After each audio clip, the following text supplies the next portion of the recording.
네. 우리 훈련생님 중에 저를 아시는 분도 계시지만 대부분 잘 모르실 거예요. 그죠? 그래서 제 소개 간단히 드리면 저는 유성구에서 공직생활하고 퇴직한 지 지금 9년 차가 되었습니다. 그리고 이 시청 직장 선교대학에서 2기로 훈련을 받고 또 한 10여 년 동안 이 강사로 섬겼습니다. 자, 오늘 이 강의에 앞서서 여러분들에게 제 간증을 한번 드렸으면 좋을 것 같아요. 어때요? 간증하는 게 낫겠죠? 네. 네. 저는 조금 늦은 나이에, 그러니까 48살이 되기까지 예수님을 전혀 모르고 살았습니다. 왜냐하면 저희 집안은 완고한 유교 집안이기도 하고 또 불교 집안이기도 합니다. 저희 큰할머니가 봉은산 거기에 복전원 초대 주지 스님을 하셨고 누나는 지금도 빡빡이 머리를 하고 있는 스님입니다. 그래서 예수님을 믿게 되었습니다. 그러면 제가 어떻게 해서 예수님을 믿게 되었을까요? 예, 제가 2003년도에 생전 처음으로 이 내시경 검사를 받았는데요. 위암 3기 판정을 받고 서울 백병원에 40일 동안 입원해서 위를 5분의 3 절제 수술을 했습니다. 그때 제 여동생이 이제 예수 믿는 집으로 처음으로 저희 집안에서 시집을 갔는데 얘가 서울에 살다 보니까 병원에 매일 찾아왔어요. 그러면서 오빠 예수 믿어 살아. 그러니까 꼭 교회 나가야 돼. 그렇게 막 계속 부탁하면서 또 다니는 교회에서 권사님들 와가지고 공경 와서 막 성경책도 선물해주고 또 제 동생이 하루도 빠지 않고 막 맛있는 그런 음식도 해오면서 그렇게 계속 부탁하더라고요. 그래서 저는 알았어 하고 제가 퇴원을 했습니다. 자, 퇴원하고 제가 교회 나갔을까요? 안 나갔을까요?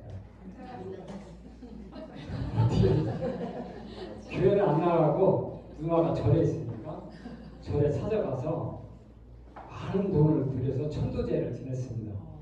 그럼에도 불구하고 몸은 점점 더 쇠약해져 갖고 막 설사가 열흘 동안 막 계속되는 그런 안 좋은 상태가 되었습니다. 이제 그때 제 여동생 얘기가 생각나서 이제 교회에 나가게 되었습니다. 교회 나간 지 2달쯤 되었을 때 찬양곡을 부르는데 내가 너를 도우리라 하는 찬양곡을 부르는데 그 찬양곡이 하나님께서 저에게 들려주시는 그런 말씀도 들려서 제가 얼마나 감동받고 울었는지 모릅니다. 그리고 얼마 후에 저에게 방언의 은사도 교회 나간 지 얼마 안 된 저에게 방언의 은사가 임했습니다. 여러분 암 걸리면 6개월마다 검사하는 거 다 알고 있죠? 검사 결과 어떻게 됐을까요? 아무 이상 없습니다. 그러면 얼마나 좋을까요?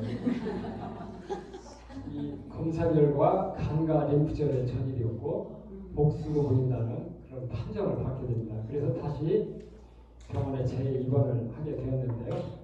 여러분 전이 되면 얼마 못 산다고 하니까 얼마나 간절했겠습니까? 새벽에 막 간절히 하나님께 기도하는데 하나님께서 저에게 분명한 음성을 주셨어요. 첫째는 너의 질병을 치료해 주겠다. 두 번째 너의 생명을 30년 연장해 주겠다. 세 번째는 너를 복음 전하는 일꾼으로 쓰겠다. 분명한 음성을 듣고 노트에 기록도 했습니다. 그런데도 전이 되다 보니까 몸은 점점 더 쇠약해져 갔습니다. 제 최종적인 몸 상태를 말씀드리면 제가 평소에 60여 킬로 나갔는데 35킬로 이하로 빠졌습니다. 그것도 저울에 가서 쟀을 때 그랬고 그 외에는 얼마나 더 빠졌는지 몰라요. 그리고 온몸에는 거북개 같은 그런 반점이 덮어서 거북개 변화였고요. 입안에 상처가 나서 뭘 잘 먹지도 못했어요. 그리고 누워서 무릎을 세우려면 힘이 없어서 무릎을 세울 수도 없었고요. 이제 의식이 왔다 갔다 하는데 눈 떠보면 저희 집사람이 죽었나 살았나 확인을 하고 또 이제 그렇게 되니까 친척 다녀가면서 이제 오늘 밤 못 넘길 것 같다 이렇게 얘기를 하고 나중에는 정말 눈도 못 뜨고 완전히 죽음 직전까지 가게 되었습니다. 제가 이렇게 죽음 직전까지 가게 됐을 때 하나님께서는 치유 은사가 있으신 목사님을 저희 집에 보내주셔서 50일간 신방 와서 치유 사역을 하셨습니다. 그런 치유 사역하고 한 이런 과정을 말씀드리려면 시간이 많이 걸리고, 그 후에 일체 약도 먹지 않고 다시 병원에 가서 CT 찍고 검사를 하였습니다. 검사 결과 암의 흔적이 깨끗이 사라졌다는 통보를 받게 되었습니다. 그게 지금까지 저에게는 암이 전혀 나타나지 않았습니다. 이런 과정 속에서 제가 깨달은 것은 하나님은 분명히 살아계신 분이라는 걸 알게 됐고요. 그러면 하나님의 약속은 반드시 이루어진다는 걸 알게 되었어요. 그리고 성경 말씀은 1.1도 틀리지 않는다는 것 또한 깨닫게 되었고요. 또한 귀신이 있다는 것도 알게 됐어요. 왜냐하면 제가 그런 치유 과정 속에 귀신의 음성도 듣고 이런 체험을 했거든요. 그러니까 마귀는 어떻게든지 예수님을 못 믿게 하려고 속에서 반대하고 오해하고 거부하게 하는 것이 이게 마귀라는 것을 알게 되었습니다. 이런 치유 과정 중에 저는 내가 죄인이었음을 정말 죄를 많이 짓고 살았으니까 얼마나 통해자가 있는지 몰라요. 그렇게 하고 났더니 정말 내가 사람이 완전히 새롭게 변화되었음을 깨닫게도 했습니다. 간증할 건 원래는 거의 1시간 가까이 해야 되는데 생략하고요. 하나님께서 왜 저와 같이 부족하고 연약한 사람을 살리셨을까요? 복음 전하라고 살리셨습니다. 그러면 제가 복음을 전했을까요? 안 전했을까요?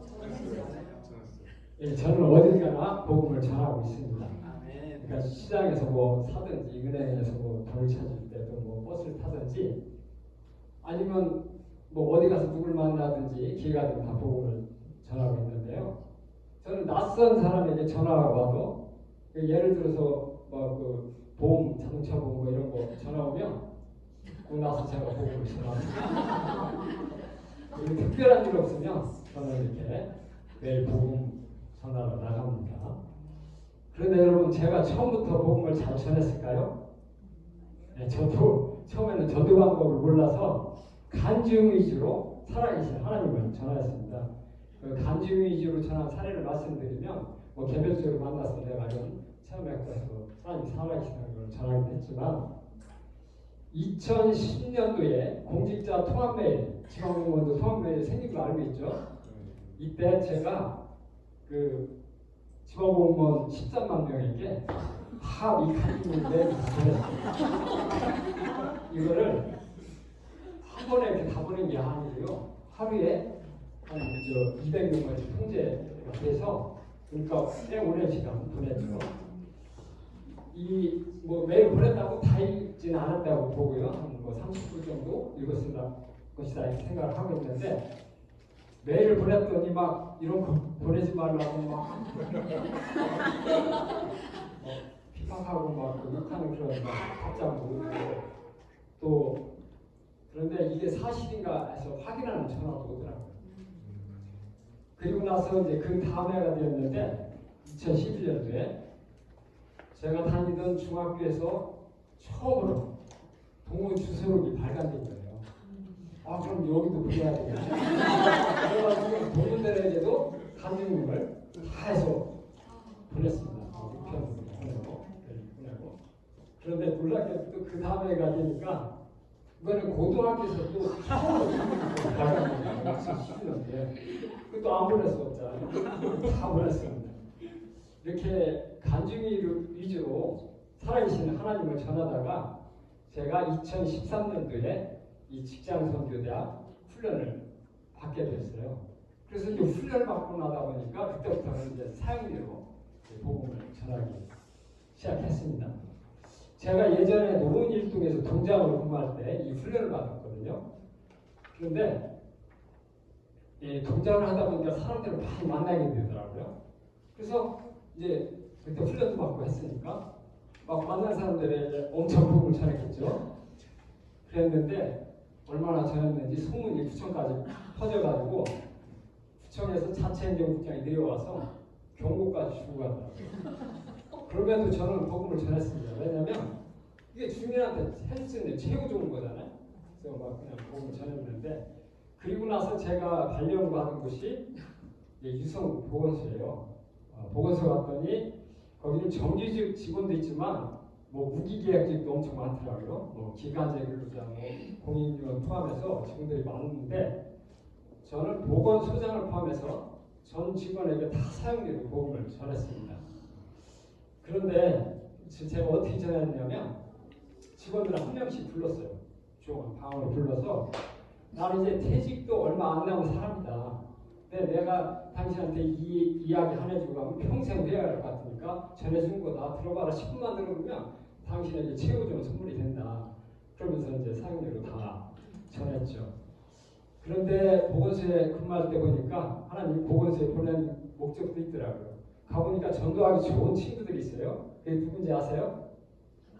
간호대학 실습생들이 있어요. 1년이면 300명이 그래가지고 처음에 오면 이제 저한테 인사하고 시키고 각 실로 흩어져서 실습하니까 2주간 한 12명 정도 이렇게. 그럼 내가 다 다니면서 이 학생들에게 다 사용료 보험을 전했습니다. 그때 당시 내 통계까지 냈는데, 참고적으로 말씀드리면 30-40% 영접기도 했고요. 30-40%는 잘 듣긴 했는데 영접기도는 안 하더라고요. 그리고 한 20% 정도는 거부하는 학생도 있었고요. 네, 어쨌든 이런 과정 속에서 저는 복음 전하려면 이 전도 훈련이 필요하구나 이런 걸 알게 되었습니다. 저는 2016년에 퇴직한 후에 이제 더 많은 사람에게 복음을 전할 수 있도록 전도의 문이 열려달라고 하나님께 기도하는데, 하나님께서 제 이제 다음 세대 학생들을 위주로 복음 전하라는 그런 마음을 주셨어요. 그래서 저는 2018년도 하반기부터 각 대전 지역 학교 주변을 다니면서 복음을 학생들에게 전했는데, 이때부터는 제가 사용리로 전한 게 아니고 내가 개발한 그 전도 방법으로 대화식으로 하면서 복음을 전하였습니다. 저는 대전에서도 전했지만 대전의 인근에 있는 공주나 세종, 계룡시, 청주에 가서도 전했고요. 그리고 아는 사람이 외부 지역에서 결혼식이나 무슨 장례식 무슨 행사했다면 거기 참석하고 그 지역에서 가서도 전하죠. 서울이나 목포든지 어디든지.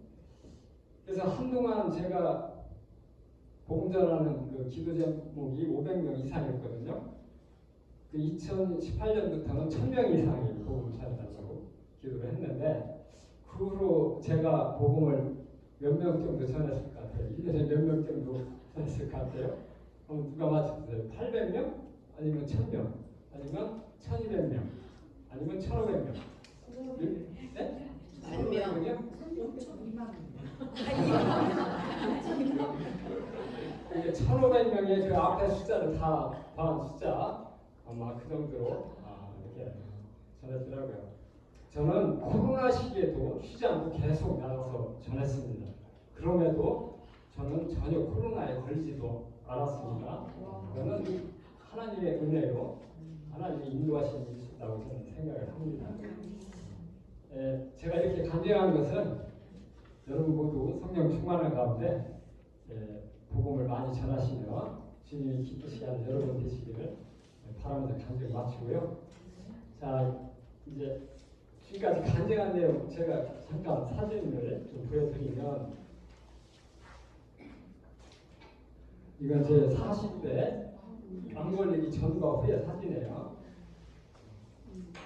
그리고 이 사진은 제가 2010년대에 공직자 트라우마에 다 보냈다고 했죠. 그랬더니 이제 뭐 중에도 이제 크리스천들 있잖아요. 크리스천들은 가정 받고 감동 받고 은혜 받다 이렇게 다 답장이 오죠. 그런데 일반인들은 좋은 걸 보내서 감사합니다 이런 글도 왔고요.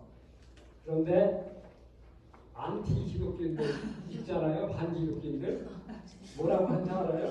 글쎄요, 미친놈 또라이, 자식아 네가 또라이야, 예수 존재하지 그냥 막 이런. 그리고 이 사람들이 자기가 한 번밖에 안 받았는데 불구하고 나는 계속 보낸 거 아니잖아요. 한 사람이 한 번밖에 안 보냈는데 불구하고 이 통합메일 관리하는 부서가 문체부 담당자한테 막 못 보내게 하라고 연락을 한 거예요. 그래서 보면 막 3번이나 이렇게 저한테 좀 자제해달라고 아래 나오죠. 그리고 담당자가 저한테 전화까지 왔어요. 그럼에도 불구하고 저는 끝까지 가버렸어요.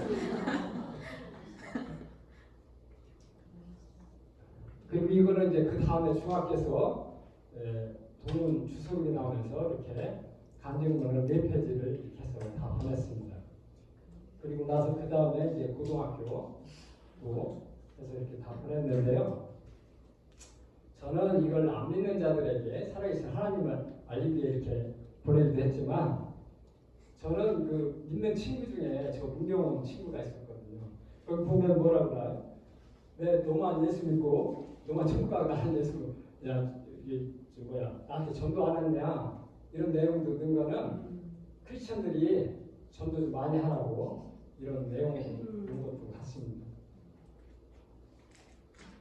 그래서 이제 고등학교 동문들, 중학교 동문들도 이렇게 답장을 왔는데 학교 동문이다 보니까 욕하는 사람은 하나도 없었어요.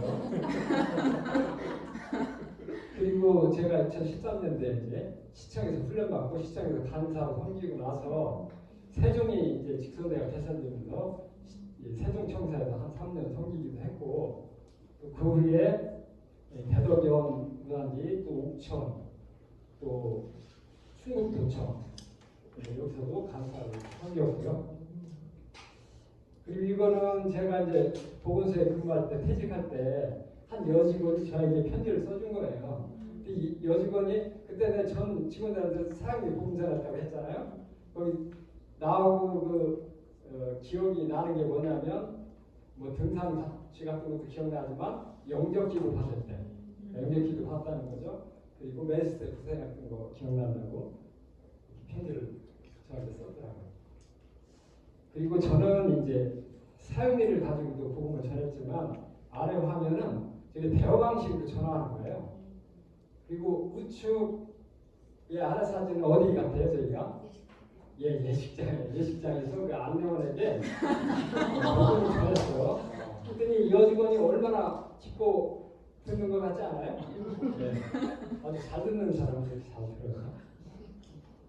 그리고 저는 이제 2018년부터 학생 위주로 전했는데 이렇게 여러 명 앞에서도 전하고 개별적으로 전하기도 합니다. 그리고 이 사진은 제가 중학생 2명에게 복음을 전했어요. 근데 이 학생들이 얼마나 이 복음을 잘 듣는지 너무 좋아하는 거예요. 근데 그 학생이 자기 카메라로 나 꼭 사진 같이 찍으래요. 그래서 찍어줬어요. 근데 얼마 있다가 이렇게 나한테 사진을 보냈더라고요. 근데 왜 그러면 얼굴 가렸냐 그랬더니 이제 부모님한테 얘기했더니 딴 사람한테 이런 정보 주면 안 되니까. 근데 중요한 건 이거예요. 이 학생이 복음을 얼마나 잘 듣고 좋아했는지 만나면 나오고 아이스크림 사준다고 제가 사줘야 되는데 제가 이걸 보여드리는 건 복음을 이렇게 좋게 잘 받아들이는 사람도 있고 또 안 받아들이는 사람도 있다 이런 말씀 드려요.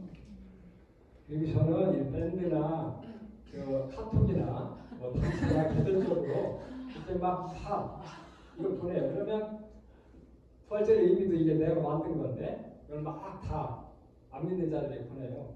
이렇게 답장이 오기도 하는데 그리고 제가 작년에 이제 캄보디아 단기 선교도 다녀왔어요. 근데 저는 다녀오면서 이거를 깨달았기 때문에 이걸 여러분들이 전해줘요. 이제 단기 선교 끝나고 공항에 오는데 거기 보니까 우리나라 교회에서 단기 선교 많이 갔더라고요. 근데 캄보디아 사람들이 고국에 갔다가 다시 한국에 오는 그런 분도 많이 있더라고요. 그래서 공항에서 대기 중에 내가 몇 사람 만나서 복음을 전했거든요. 이 사람들 한국말 한 9년 10년 한국에 있었으니까 알아듣더라고요. 복음을 잘 듣는 걸 보면서 우리가 굳이 물론 해외 선교도 필요하지만 해외 선교 안 나가고 국내에서도 얼마든지 해외 선교를 할 수 있다.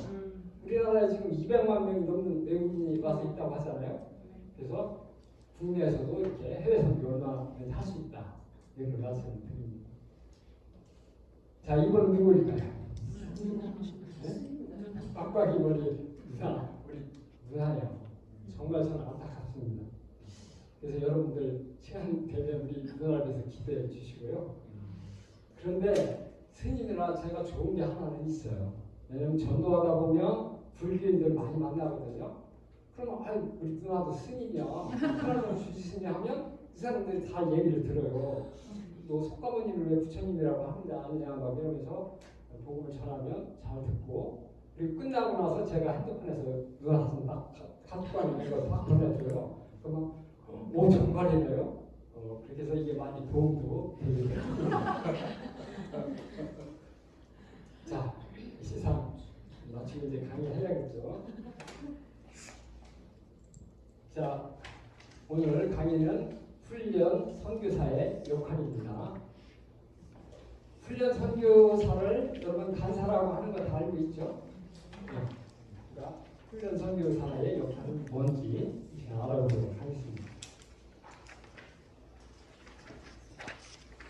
여러분 선교사는 뭐 하는 사람이죠? 선교사가? 네? 예, 복음 전하고 전도하는 사람이 선교사예요.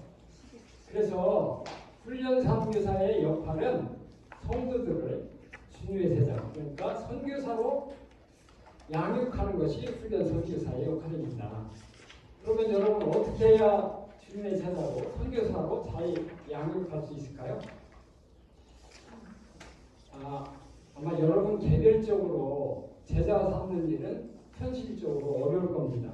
왜냐하면 여러분 직장 생활하는데 바쁘기도 하고, 또 여러분이 훈련받고 났다고 해서 완벽한 그런 제자가 되는 것도 아니기 때문에 사실 개별적으로 이렇게 제자가 삼는 일은 쉽지 않아요. 근데 좋은 방법이 있어요. 그거는 뭐냐? 이 직장 선교대학과 같은 이런 훈련 기관에서 함께 훈련 선교사로 섬기면서 제자로 이렇게 양육하면 됩니다.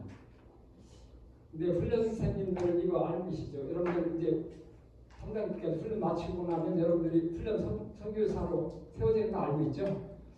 자, 그러면 훈련 선생님들이 나는 그냥 훈련 받았으니까 나만 복음 잘 전하면 되지 뭐 이렇게 하면 될까요? 안 될까요? 네? 그럼 안 돼요. 왜냐하면 그건 주님이 원하시는 게 아니에요. 그래서 여러분들이 이 승복번식하고 하나님 나라 확장을 위해서는 꼭 여러분들이 제자 삼을 사람을 최소한 2명 이상, 그러니까 여러분들의 직장에서나 또 뭐 교회나 아는 사람 중에 크리스천이 있다면 이 사람을 꼭 이 직장 성도들에게 훈련받게 하는 것이 그 사람에게 최고 잘해주는 겁니다. 그래서 그렇게 해서 훈련받게 하면서 여러분들이 이제 간사로 섬길 때, 선교사로 섬기면 이제 제자를 양육할 수 있겠죠. 훈련 선생님들은 예수님 믿지 않는 자들에게 최고로 잘해주는 게 뭐라고 생각하세요? 네? 그거는 그렇죠. 지옥 갈 사람 예수님께서 본받아서 천국 가는 게 최고 잘해주는 거예요. 그러면 예수 믿는 성도들에게 최고 잘해주는 건 뭐라고 생각하세요? 네? 그게 바로 주님의 제자를 양육해 주는 거예요. 여러분 이 훈련받았다고 바로 완벽한 제자로 세워지지는 않는 것 같습니다. 저도 체험한 바로는 훈련받을 때는 훈련 막 대충 받고 또 받고 나서 뭐 배웠는지 잘 모르고 그냥 사회문을 봉전하는 것만 그냥 배웠다고 생각했지 그렇게 잘 모르고 그냥 수료를 했어요. 그런데 이제 간사로 섬기면서 내가 정말 주님의 제자를 양육되고 제 신앙이 자라나는 것을 저는 깨달았습니다.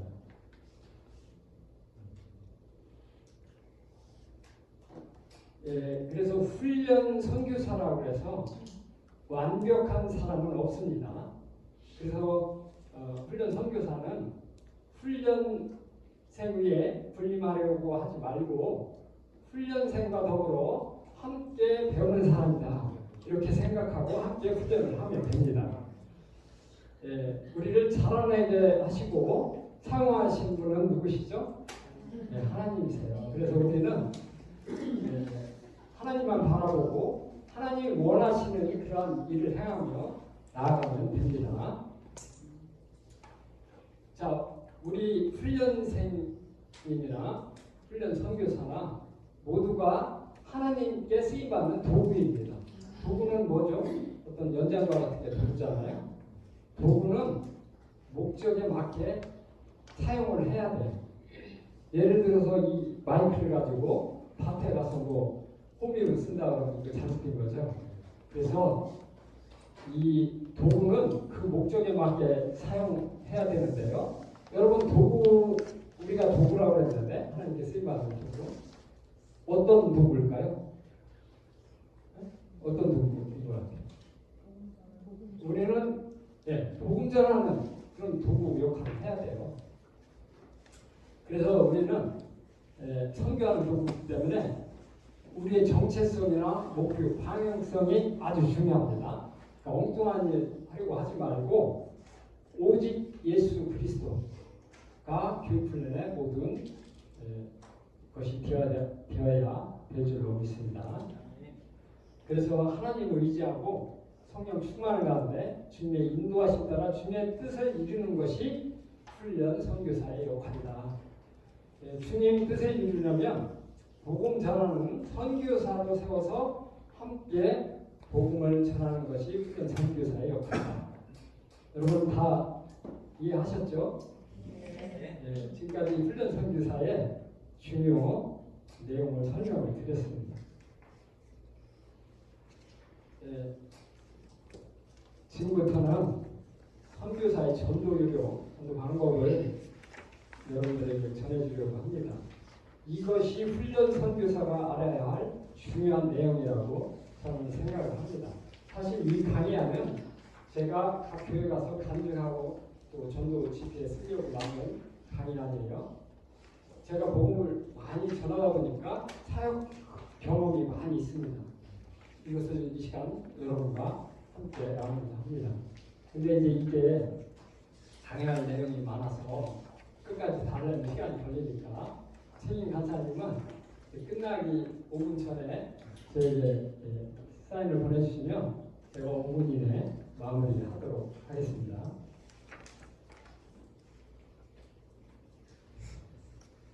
여러분 우리는 왜 복음을 전해야 하죠? 주님의 십자가 사랑과 은혜를 깨닫게 된다면 복음을 전할 수밖에 없습니다. 사람은 죄 안 짓는 사람 없어요. 이 죄 때문에 지옥에 가서 영원히 고통당해야 됩니다. 그런데 예수님이 우리 죄를 사시려고 십자가에 매달려 그 고통당하고 온갖 피 탈려 나를 위해 죽으시고 부활하셨습니다. 누가 나의 죄를 없애주려고 대신 죽어줄 사람이 있을까요? 이처럼 나를 사랑하시는 분이 계실까요? 예수님이 나를 이렇게 사랑하신 분이신데 이것을 마음속 깊이 깨닫게 된다면 여러분 주님을 사랑해야 돼요? 사랑 안 해도 돼요? 당연히 사랑해야 되잖아요. 그 사랑을 안다면. 그러면 여러분 어떻게 하는 것이 주님을 사랑하는 걸까요? 한번 얘기해 보세요. 어떻게 하는 게 주님 사랑하는 거죠?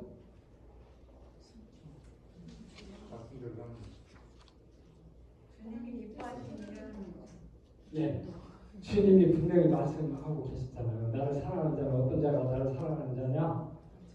나의 계명을 가지고 지키는 자라야 나를 사랑하는 자라고 주님 말씀하시고 또 그렇게 나를 사랑하는 자는 하나님께서 그런 사람 특별히 사랑한다고 주님이 분명히 말씀하고 있어요. 그래서 우리는 주님이 주신 계명을 지키며 또 사는 것이 주님을 사랑하고 또 하나님의 사랑을 받게 됩니다. 그러면 여러분 주님이 우리에게 주신 계명이 뭐죠? 가장 큰 계명? 그게 바로 주님의 지상명령이잖아요. 여러분 다 훈련받아서 다 알고 있잖아요. 너희는 온천에 다니며 만민에게 복음을 전하라고 하셨고 너희는 가서 모든 민족을 제자 삼으라고 하신 거예요. 우리가 진정으로 주님을 사랑한다면 주님이 주신 계명을 지키며 복음을 전하는 것이 주님을 사랑하는 겁니다. 여러분 우리가 왜 복음을 전해야 되는지 다 이해하셨죠? 네. 그러면 누가 선교를 잘 하게 또 알아보면요, 사명감을 가진 사람이 복음을 잘 전하게 됩니다. 여러분, 사명감이 어떤 뜻이죠? 나에게 맡겨진 일을 최선을 다하여 잘 감당하려는 마음이 사명감입니다. 근데 사도행전에 보면 사도 바울의 이런 고백이 있어요. 나의 달려갈 길과 주 예수께 받은 사명, 곧 하나님의 은혜의 복음을 증거하는 일을 마치려 하면은 나의 생명을 조금도 귀한 것으로 여기지 아니하노라. 이 사도 바울이 예수님께 사명을 받았다고 말을 하고 있습니다. 어떤 사명이죠? 복음을 전하는 사명을 받았다고 얘기를 하죠. 그래서 사도 바울이 이런 사명감을 가졌기에 자기 목숨을 다하여 평생 복음 전하는 일에 충성을 하였습니다. 그리고 여러분, 우리나라에 많은 선교사님들이 많은데 이 선교사님들이 뭐 2,800명 이상 왔다고 그러죠. 왜 선교사님이 이 땅에 왔을까요? 아직 못 살고 척박하고 막 풍토병 걸려 죽기도 하고. 그런데 왜 이 땅에 왔을까요? 그것은 선교의 중요성을 깨닫고 사명감을 가졌기 때문에 그런 순교할 각오로 온 것이죠. 그런데 이 사명을 이들에게만 준 것일까요? 바로 우리에게도 주신 사명입니다. 너희는 온천에 가며 만민의 복음 전파하라고 주님이 말씀하셨습니다. 그래서 우리는 직장에서든지 아니면 어디를 다니든지 만나는 사람들에게 기회가 되면 꼭 복음을 전해야 합니다. 우리에게 주신 사명이기 때문입니다. 자, 여러분, 우리의 삶의 목적지는 어디죠? 천국이에요. 그럼 여러분, 천국 가면 사는 집이 같을까요? 다를까요? 자, 한번 답을 한번 해보세요. 그 천국 가면 사는 집이 똑같다 그러면 1번 이렇게 하고, 다르다 그러면 이렇게 두 하고, 모른다 그러면 그냥 손을 펴서 들어주세요. 자, 천국 가면 사는 집이 같을까요? 다를까요? 달아요. 네. 그래서 다들 잘 아시는데 천국 가면 사는 집이 분명히 다릅니다. 왜냐하면 성경에 분명히 나오잖아요. 천국은 침노하는 자의 것이다.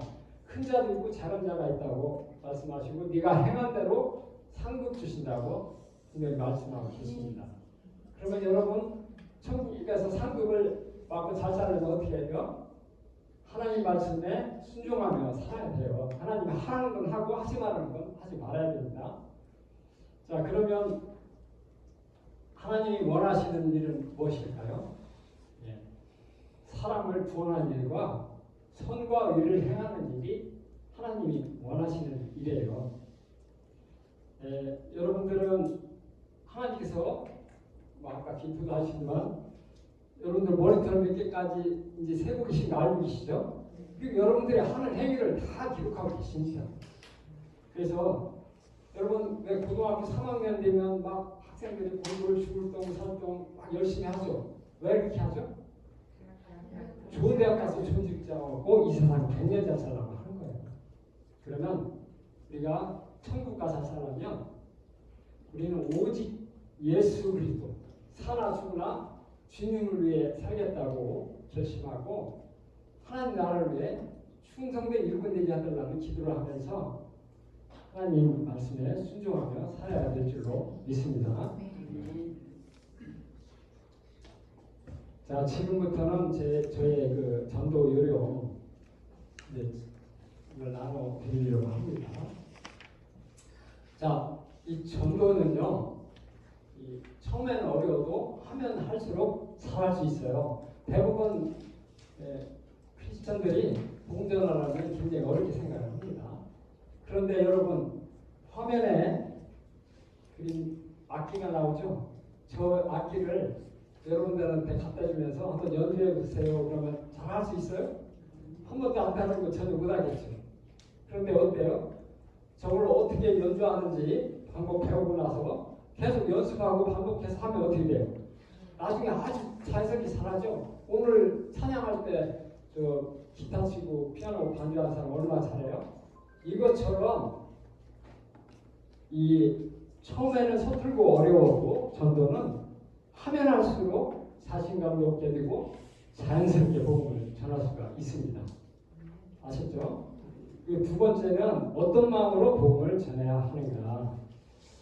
대부분 사람들이 복음을 전하라고 그러면 좀 두려워하는 마음을 갖고 있는 것 같아요.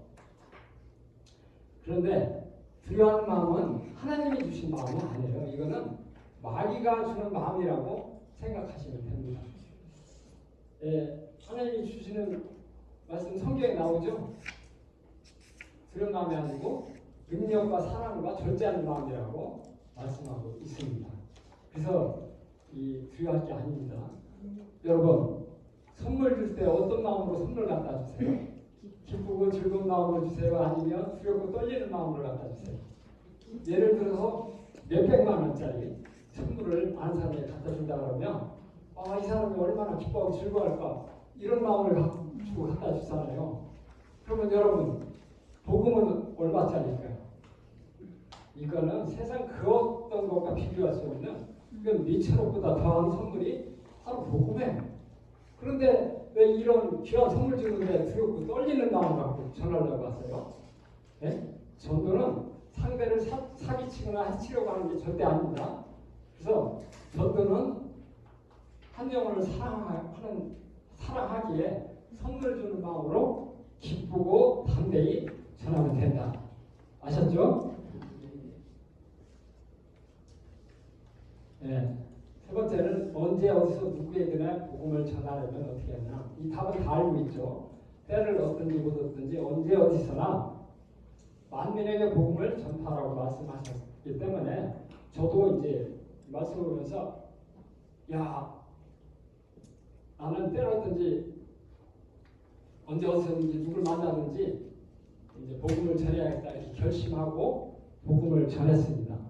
전하다 보니까 이제 저녁에 돌아와서 하루를 되돌아보면 오늘 이 사람한테 꼭 이때 전화를 냈었는데 못 전했네 이런 게 이제 느껴지더라고요. 그러면 또 제가 저녁에 다시 결심하고 쳤다하는 거죠. 내일은 반드시 또 전화해야겠다. 이렇게 계속 여러 번 이걸 반복하다 보니까 이게 습관화가 되더라고요. 그래서 이렇게 복음을 전하려면 결심하고 의지를 가지고 실천한 후에 되돌아보면서 계속하여 전하고 습관하면 여러분들이 이렇게 잘 전할 수가 있습니다. 자, 다음에 네 번째는 아까도 그런 사례 말씀드렸는데 많은 사람이 거부할 겁니다. 그러면 여러분들 속상해하거나 낙심할 수도 있는데 여러분들 전도 대상자는 두 가지 유형으로 나눌 수가 있어요. 그러니까 평소 알고 지내는 사람, 처음 만나는 사람 이렇게 나눠서 생각하면 되는데 여러분 처음 만나는 사람이 거부할 때는 어떻게 하면 되냐면요. 예수님도 제자들 이 전도하러 보낼 때 어떻게 했죠? 너희를 영접하지 아니하고 거부하면 신발의 먼지도 떨어버리라고 이렇게 말씀하시면서 소돔과 고모라 얘기도 하시는데 그래서 저는 그런 사람 만나면 이렇게 얘기해줘요. 아니 난 당신을 위해서 천국 가라고 알려주는 건데 지옥 가면 큰일 나니까 이렇게 선포하고 속으로는 이렇게 해요. 아니 이 귀한 선물 안 받겠다고? 그래 알았어. 그럼 나 다른 사람 먼저 줄 거다. 다음에 다른 사람 전화하려고 이렇게 갑니다. 그런데 이제 평소에 잘 알고 지내는 사람이 거부하면 어떻게 해야 하나? 여러분 도끼로 나무를 쓰러뜨리려고 한다면 한 번에 쓰러지는 나무도 있겠지만 여러 번 찍어야 넘어지는 나무가 있어요. 이것처럼 아는 사람이 거부를 하면 또 이건 이제 다음 기회에 전해야겠다 하고서 반복해서 여러 번 전하면 됩니다. 그래서 평소 알고 지내는 사람이 거부할 때는 낙심하지 말고 다음 기회에 전하면 됩니다.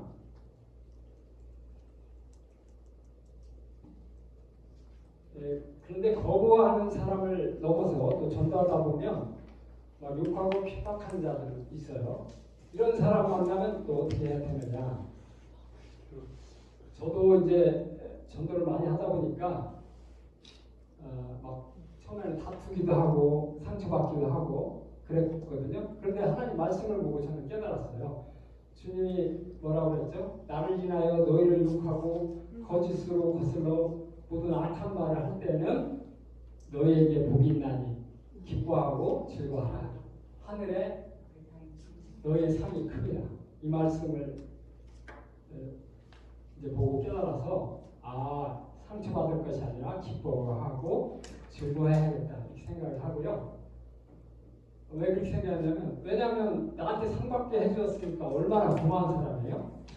이 세상에 대통령상 받기도 어려운데 하늘나라에 나를 상 받게 해주니까 얼마나 고마운 사람이에요. 그래서 저는 속으로 그렇게 해요.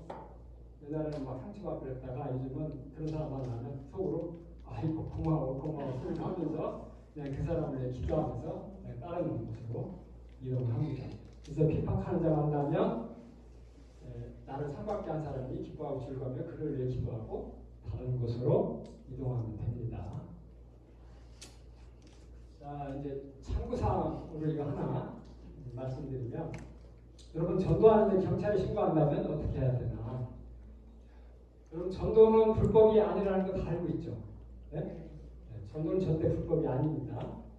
근데 저는 전도하는데 경찰차가 4번이나 출동했어요. 첫 번째는 학교에서 이제 학생을 놓고 전도하겠는데 경찰차가 갑자기 학교 안으로 딱 들더라고요. 그러더니 막 다른 학생들 막 같이 따라오면서 막 전도하는데 오더라고요. 근데 저는 거기에 개의치 않고 열심히 학생한테 복음을 전했어요. 그랬더니 경찰이 와서 이렇게 이제 2명 경찰이 왔는데 전화를 보더니 경찰이 나오고 그래요.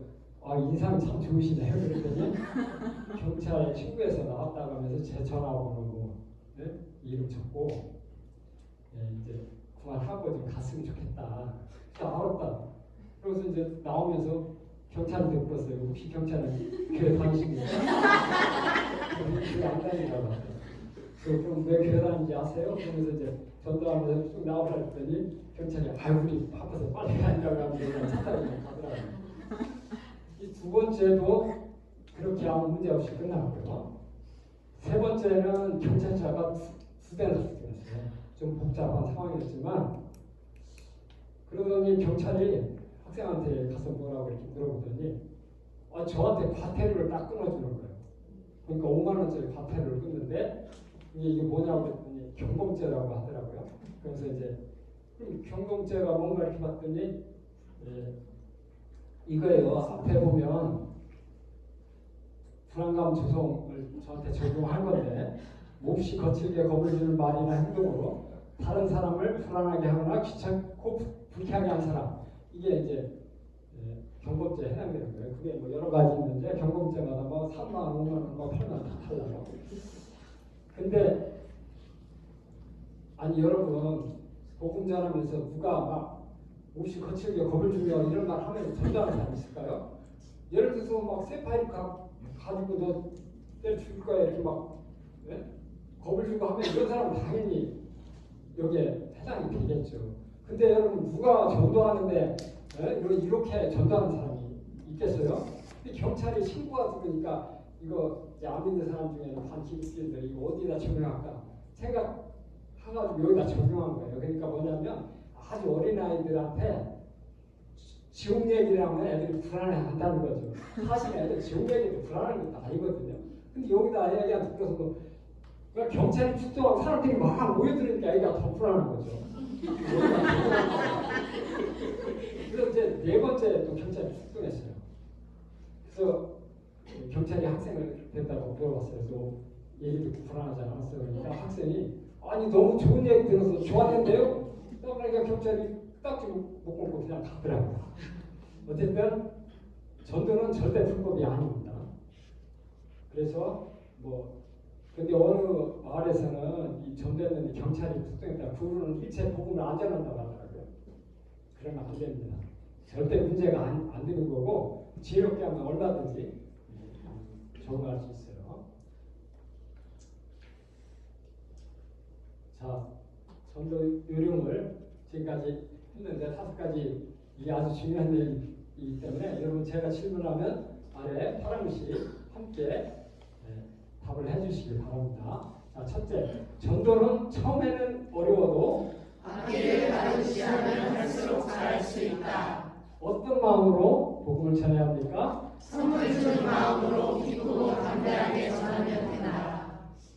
언제 어디서 누구에게나 복음을 잘 전하려면 어떻게 하죠? 결심하고 의지를 가지고 실천하는 되돌아가면서 계속하여 살아야 한다. 예, 거부하는 사람 두 가지 유형으로 하는데 처음 만나는 사람이 거부할 때는 어떻게 해야죠? 속상해하지 말고 천국 지옥을 선포하고 다른 사람에게 전한다. 평소 잘 알고 지낸 사람이 거부하면요. 낙심하지 말고 다음 기회에 다시 전하면 된다. 네, 나를 욕하고 핍박하는 자를 만나면 어떻게 해야 합니까? 나를 사랑하게 하는 사람이 기뻐하고 즐거워하며 그를 위해 기도하고 다른 곳으로 이동하다. 네, 이렇게 전하시면 전도하는데 아무 문제가 없습니다. 자, 어떤 사람들이 복음을 잘 전하는가? 이에 대한 답은 다 알고 계시죠?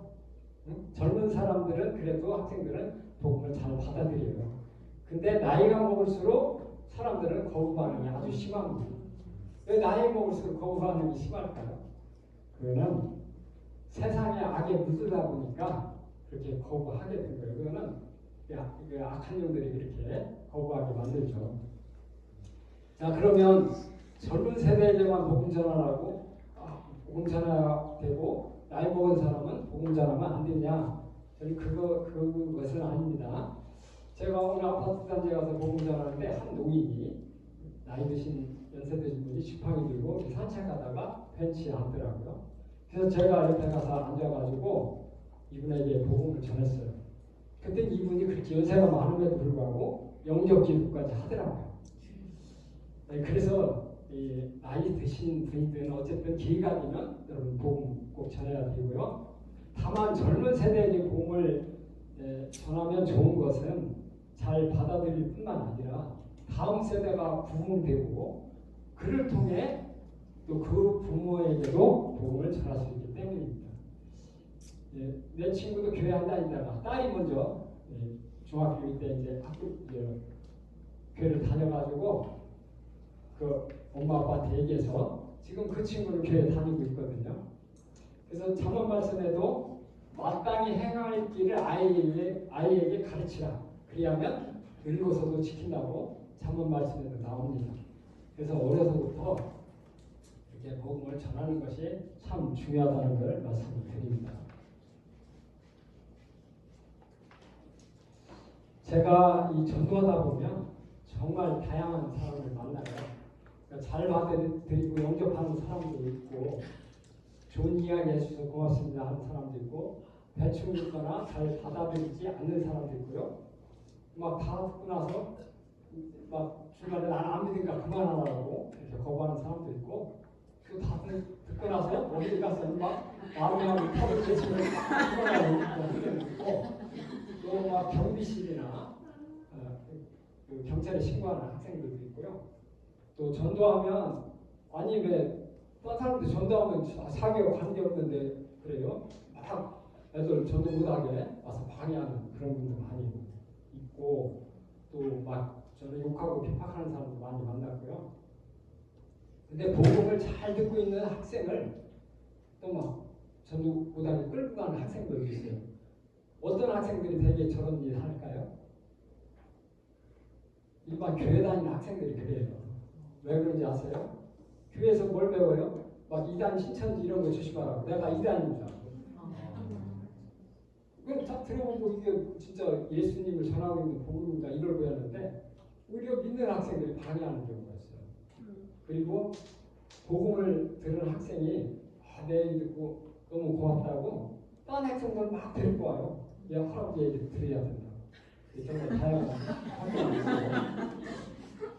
그리고 제가 이제 복음을 이렇게 여러 번 다니다 보면 전도 학생들이 나는 잘 몰라도 걔들은 나 알아봐요.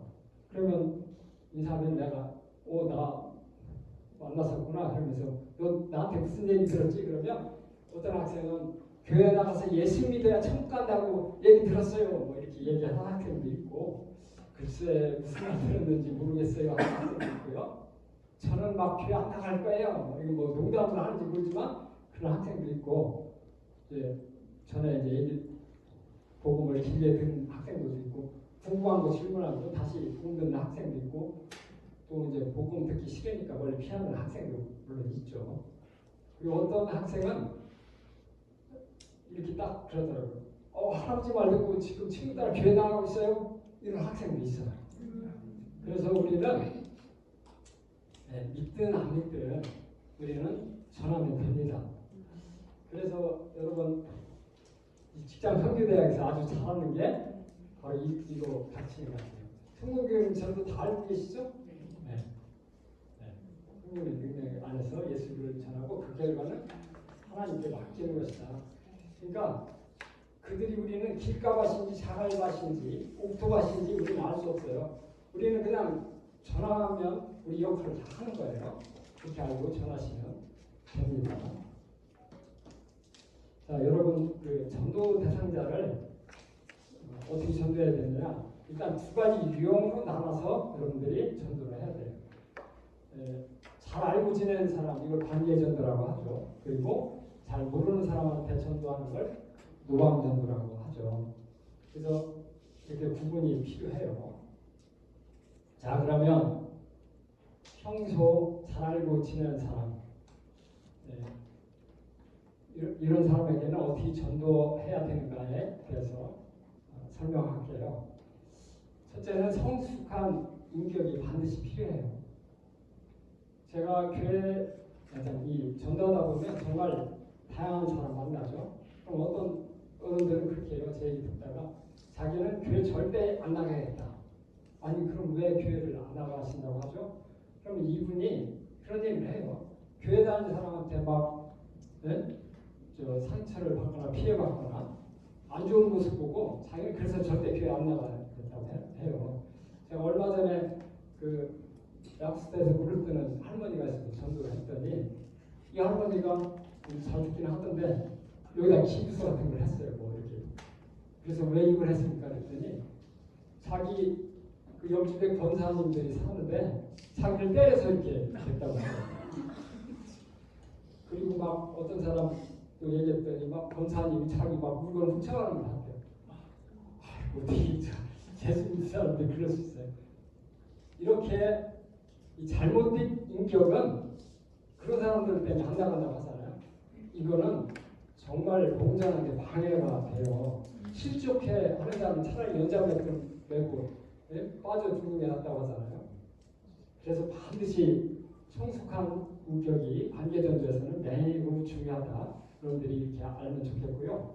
그래서 주님은 우리한테 뭐라고 그랬어요? 너희는 빛과 소금이라고 말씀하셨어요. 여러분 빛은 어떤 역할이 빛이죠? 네? 빛은 착한 행실, 선한 일 하는 게 빛의 역할이에요. 그럼 소금은 어떤 역할일까요? 소금은 화목한 관계를 맺는 거예요. 그래서 여러분 천국에서 한국 받으려면 여러분들이 더 낮아지고 겸손해서 이웃에게 베풀고 섬기고 할 때 여러분 천국 가면 상급 받는 거 알고 있죠. 그래서 관계 전도에서 중요한 건 이런 빛과 소금의 역할이 참으로 중요하다. 이 말씀 드려요. 그래서 특히 직장에서 이렇게 할 때는 내 변한 모습도 보여주면서 내가 더 희생하고 섬기고 이렇게 할 때 전도의 효과가 있다는 말씀 드리고요. 그럼 여러분 성숙한 인격 되려면 어떻게 해야 될까요? 이것도 내 의지도 필요하지만 여러분 성령 충만 받을 때 주님 안에서 거듭날 때 성숙한 인격이 될 수 있습니다. 그러니까 나를 부인하고 나를 죽고 주님을 나의 주인으로 모시고 이렇게 살아야 됩니다. 근데 지금 이제 더 하면 좋겠는데 시간이 이제 5분밖에 안 남았다고 지금 연락해서 이제 마무리 해야겠네요. 5분 이내 마무리 할게요.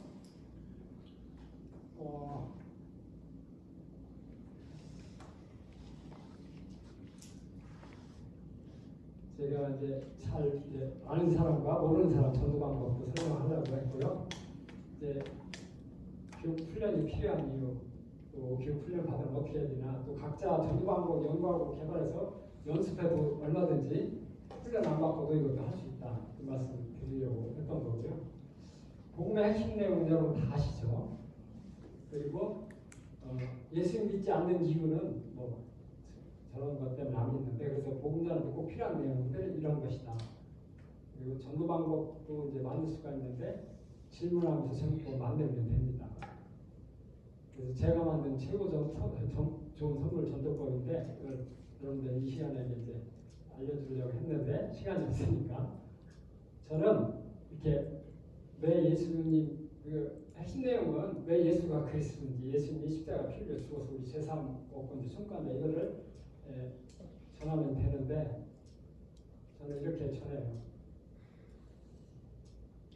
그리고 이제 전하고 나서 시간이 많은 학생은 복음의 핵심 내용 전하고 나서 또 성경이 얼마나 정확한지 예수님이 이 땅에서 하신 일이 무엇인지 이걸 설명해 주기도 하고요. 또 성경책이 어떤 책인지 또 성경책이 이렇게 정확하다 하는 걸 설명도 해줍니다. 그리고 뭐 지구만 봐도 하나님 살아계신 걸 알 수 있다 이런 것도 해주고 여러 종교가 있는 이유를 하고 또 막 질문하면 여러 가지 답도 하고 불교인 이건 전도법이고요. 이건 천주교 전도법. 자 이제 여러분 신앙생활 잘하려면 어떻게 해야 될까요? 육신의 삶과 영적 삶을 비교해서 말씀드리면 우리 육신을 가졌기 때문에 여러분 숨 안 쉬고 살 사람 있을까요? 없죠. 또 식사 안 하고 밥 안 먹고 살 사람 없습니다. 그리고 잠 안 자고 휴식 없이 살 사람도 없어요. 그리고 중요한 것도 이렇게 이 세 가지는 잘하는데 이 행동을 안 하고 산다면 이것도 잘못된 거죠. 이것처럼 육신의 삶과 이 영적 삶을 비교한다면 숨 쉬는 게 어떤 거죠? 기도하는 것과 같은 거고요.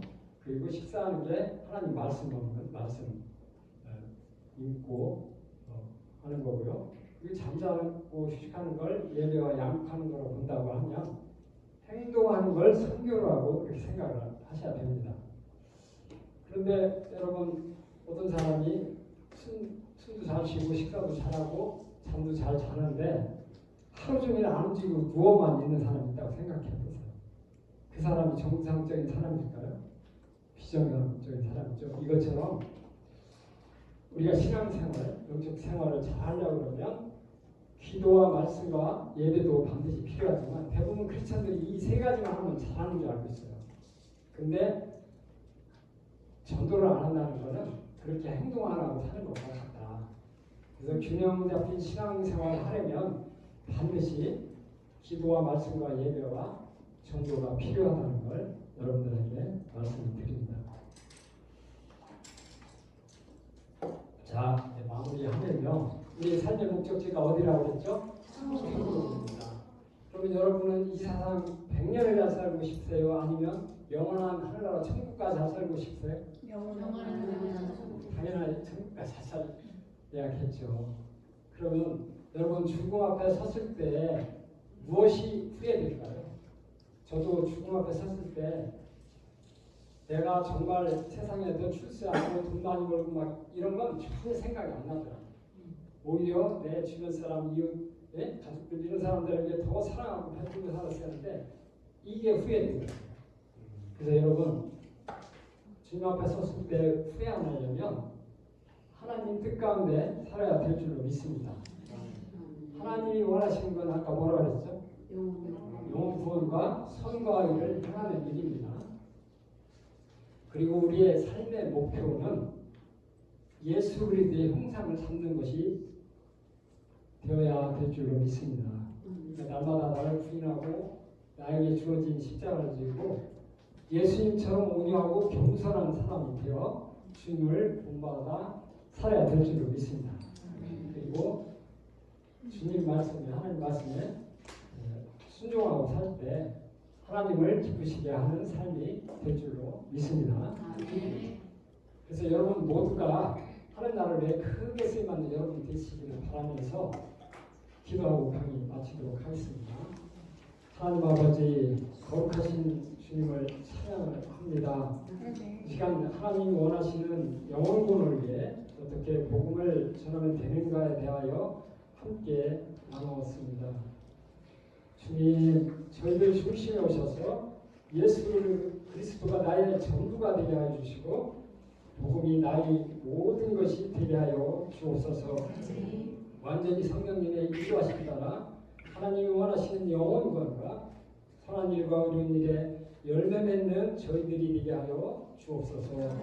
예수님의 이름으로 기도합니다. 아멘. 감사합니다.